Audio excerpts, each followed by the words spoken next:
عايز اقول لكم كده حاجه سريعه كده شفتها. عجبتني قوي. ايه هي بقى؟ احنا هنا في شارع سعد زغلول كده في اخره. قبل ما نوصل على الحديقه على الجنينه. في سنترال المنشيه، مكتب ريم منطقه توفير اسكندريه اهو. وده سنترال المنشيه.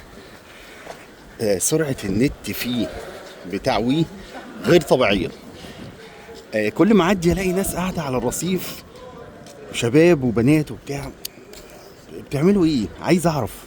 في الفضول بصراحة خدني فسألت الأمن اللي ماسك المكان. قال لي هنا النت مجانا والسرعة بتاعته غير طبيعية رهيبة. يعني اللي بيحمل مثلا حاجة بيحملها في ثواني. فبصوا المنظر. فدي من الحاجات اللي هي كانت جميلة شفناها، ان هي شركة وي سايبة النت هنا وطلعت في اغلب الفروع، بس هنا عشان الفرع الرئيسي فالموضوع ايه فيه زيادة شوية.